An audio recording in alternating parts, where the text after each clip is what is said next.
The NAACP stands for the National Association for the Advance of Colored People. The NAACP was organized in 1909 in New York City by a group of black and white citizens fighting for social justice, or should I say fair rights. In 1908, in the country of Springfield, Illinois, the people were shocked by the race riots. The home of Abraham Lincoln, a mob of people containing the best citizens killed and wounded numerous Negroes and drove thousands away from the city. William English Whalen stepped in and complained that populations of white people in the city were waging permanent warfare with the Negro race. This means that they were starting war battles and trouble with the Negroes. Whalen argued and tried his hardest to resolve the conflict and wanted blacks to be able to speak their mind and had the right to say what they wanted just like whites. Soon after, journalist named Mary Overton responded to Williams' article. They met in New York and decided to form the NAACP. Their first meeting for the NAACP was held on February 12, 1909. The current president of the NAACP is Bruce S. Gordon.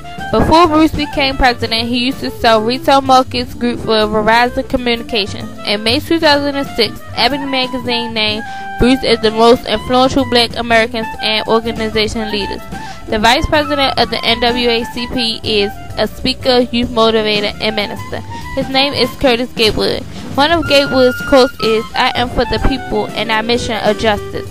The quote means that he is here to help us reach our goals. Curtis Gatewood won office of second vice president of North Carolina NAACP Conference of Branches in 2003. Curtis Gatewood became one of the first African American leaders to publicly challenge President Bush. Another person that took part in the NAACP was Benjamin Chavez. Benjamin was a leader of the civil rights community on his way to become a executive director and CEO of the NAACP. Chavez got put in prison because he tried to stop segregation in public school system in Williamson, North Carolina. Chavez served as a youth coordinator for the Southern Christian Leadership. Another member of the NAACP was Benjamin Hooks. On November 6, 1976, the NAACP elected Dr. Benjamin Hooks as executive director of the organization.